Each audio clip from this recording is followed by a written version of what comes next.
Assalamualaikum warahmatullahi wabarakatuh and hello friend. Hari ni saya nak share tentang satu topik iaitu apa erti cemerlang yang sebenar. Okey, sebelum tu saya nak anda semua fikir. Okey. Ambil beberapa saat sekejap fikir. Apa erti cemerlang anda? Okey. Perkara pertama yang terlintas tu kebarangkalian tinggi itulah maksud cemerlang bagi anda. Ataupun mungkin kalau waktu saya tanya soalan ni kan, anda tak dapat fikir apa-apa kosong, tak apa. Nanti lepas habis video ni boleh reflect semula, boleh fikir. Apa erti cemerlang bagi anda? Alright. So, kalau kita nak ikut kamus, okay, maksud kamus daripada cemerlang, cemerlang ni maksudnya excellence. Iaitu kita melepasi piawaian standards yang ditetapkan. Okay.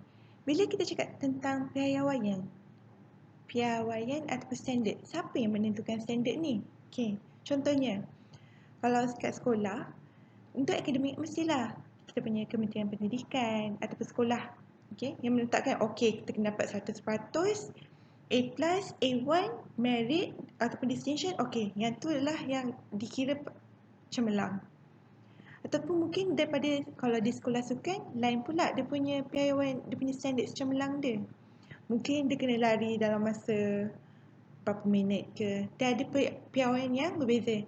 Dan kalau anda di tempat lain, mungkin di tempat kerja ataupun anda mungkin di bidang perindustrian, standard kecemerlangan tu berbeza. Jadi ianya sangat mengikut siapa yang menentukan piawaian tu. Okay. Sebab itulah nanti bila anda fikir balik tentang erti cemerlang anda tu kan, cuba cari balik dia punya root cause ataupun dia punya akar lah. Kenapa anda rasa tu cemerlang bagi anda? Sebab kadang-kadang kita tak perasan tahu kita hidup setiap hari ni kan. Kadang-kadang kita punya kepercayaan tentang cemerlang tu sama ada ditanam oleh orang sekitar kita, keluarga kita ataupun di mana environment, persekitaran di mana kita berada, ataupun disebabkan kita sendiri sebab kita yang cari ilmu-ilmu tentang mungkin dalam bidang ni, topik ni, kecemerlangan. Okey, antara contohlah. Okey, nak tanya, tahu tak cemerlang ni kan dia ada dua jenis. Satu, cemerlang yang sementara iaitu dalam jangka masa pendek, ataupun cemerlang yang berkekalan ataupun terma dia ialah hakiki. Okey. Apa contoh-contoh cemerlang yang sementara tu? Okey. Kita ada contohnya 5 contoh. Okey, dalam bidang akademik, kerjaya, sukan, hiburan dan perindustrian. Contoh, mungkin ada juga yang lain. Okey, tapi macam mana pula dengan berkekalan? Okey, apa contoh untuk cemerlang yang berkekalan? Jadi, saya nak share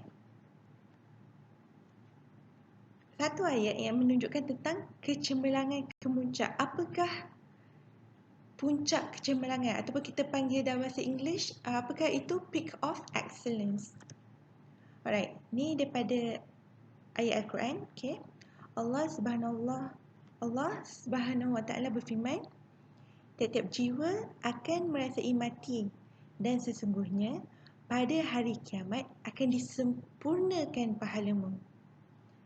Sesiapa yang dijauhkan daripada neraka dan dimasukkan ke dalam syurga, maka dia telah beruntung. Kehidupan di dunia ini tidak lain hanyalah kesenangan yang memperdayakan, iaitu ghurur. Surah Al-Imran ayat 185. Jadi kan dalam Al-Quran ni kan ada beberapa key point lah yang Allah sebenarnya dah kongsi dengan kita. Pertama, memang confirm, memang pasti kita akan mati. Kita semua ni akan mati. Alright? Dan waktu hari kiamat lah akan disempurnakan pahala kita. Waktu tu lah akan disempurnakan. Dan maksud cemerlang sebenar kat sini kan, yang berkekalan ialah mereka yang dijauhkan daripada neraka dan dimasukkan ke dalam syurga. Sebab apa? Kalau kita nak bandingkan dalam dunia sekarang dengan di akhirat nanti, kehidupan dunia ni sangatlah sementara. Allah dah share, Allah dah berfirman, kehidupan di dunia ni hanyalah satu kesenangan yang memperdayakan. Ada beberapa ciri-ciri dunia yang Allah kongsikan dalam Al-Quran, tapi antaranya ialah dunia ni ialah satu kehidupan, kesenangan yang memperdayakan.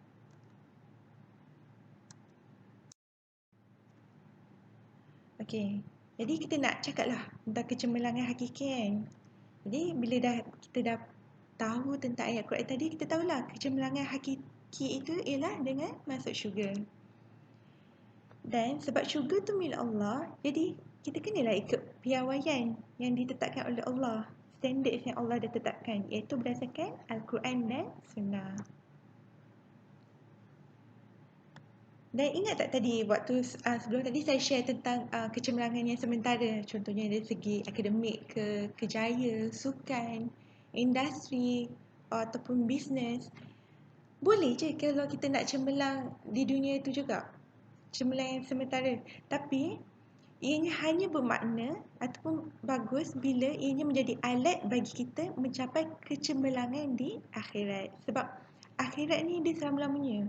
Jadi macam pointless, rasa macam tak bermakna kalau kita cuma berjaya di dunia tapi kita tak berjaya di akhirat.